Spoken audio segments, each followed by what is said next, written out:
8h54 minutes, Studio Kalita. Nous allons, comme chaque vendredi, dire un mot, quelques mots sur Parashat Hashavua, Parashat Pinchas. Et en ligne avec nous ce matin, le Rav Avraham Deri de Ashdod. Rav Avraham Deri, bonjour.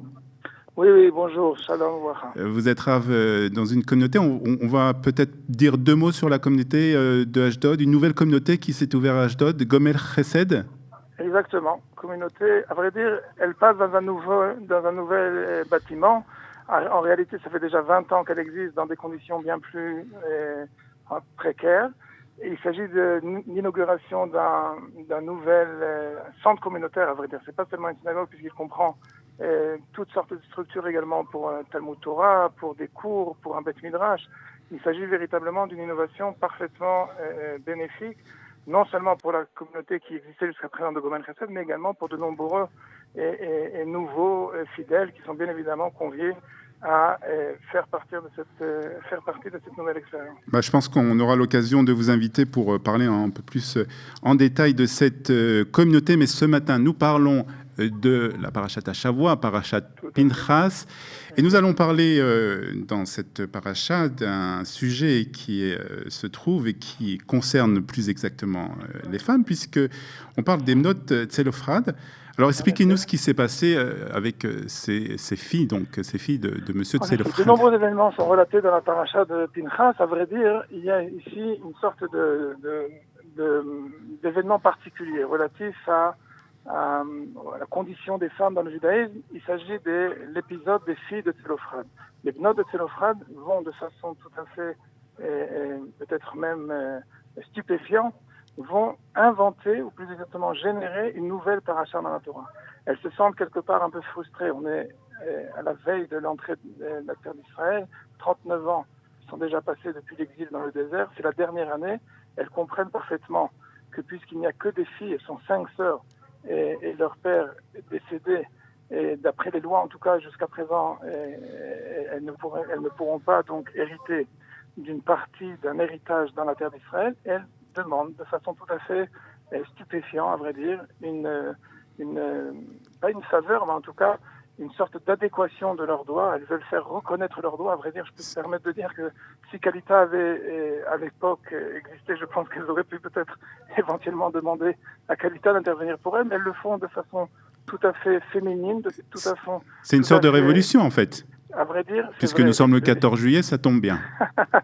C'est très juste, c'est peut-être encore plus révolutionnaire le caractère de la réponse de Moshe Rabbeinu, puisque de façon stupéfiante, c'est la première fois qu'on va voir dans la Torah intervenir une sorte de demande de générer une nouvelle loi, une nouvelle légalisation face à Dieu lui-même. Toutes les lois qui ont apparu dans la Torah de façon classique, c'est Dieu qui se révèle à Moshe Rabbeinu, Vaïdaber Hashem el Moshe les morts, il lui enseigne les premières lois et ensuite Moshe va les diffuser au peuple d'Israël. Ici, c'est vraiment le contraire. Les Benot Tzelophrad interviennent, demandent à Moshe Rabbeinu d'éluder cette question-là. Moshe Rabbeinu, tel est le verset lui-même, rapporte ces paroles-là face à Kadosh Baruch Hu, et la Torah d'annoncer Ken Benot Tzelophrad Dovrot.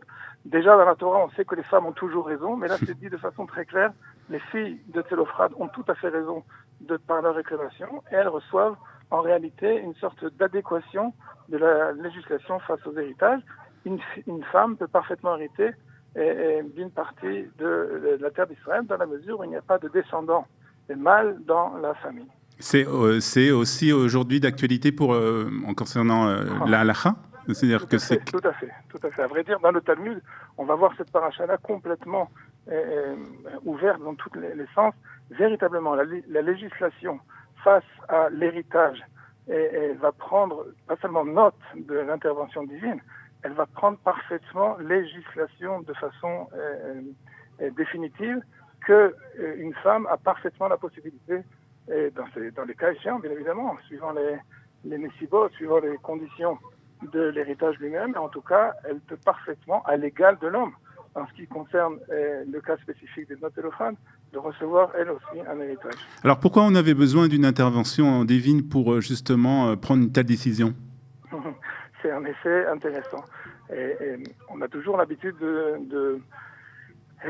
présenter la rivalité entre les genres masculins et féminins comme une sorte de lutte constante. On a toujours l'habitude, de manière générale, de présenter la condition de la femme dans le judaïsme comme une sorte d'être un second degré. Et voilà, qu'il s'agit ici d'une revendication peut-être affirmant plus que toutes les autres civilisations. À l'époque, c'est bien clair qu'il ne s'agissait pas du tout de conflit entre le genre féminin et le genre masculin, et bien au contraire, d'une égalité. Attention, égalité non pas limitante, non pas, j'ai envie de dire, artificielle, une égalité dans les droits, une égalité également dans le statut, avec des devoirs différents. Il ne s'agit bien évidemment pas d'effacer la différence entre le genre masculin et le genre féminin, mais il s'agit parfaitement, au moment où c'est parfaitement moral, parfaitement établi et équilibré, d'établir également l'égalité des droits entre les hommes et les femmes. Il s'agit d'une révolution, comme vous avez dit, de façon parfaitement qui a avancé son temps, telle qu'elle est exprimée dans la paracha chez nous. Donc une paracha qui est très féministe, on pourrait dire, une paracha que nous allons lire avec bien entendu d'autres sujets. Je vous remercie d'avoir été avec nous ce matin, Rav Avraham Deri de Ashdod, et nous avoir apporté ces explications sur l'Hymnot Tzelofrad. Merci bien, vous aussi. Je vous remercie. Shabbat Shalom. Shabbat Shalom.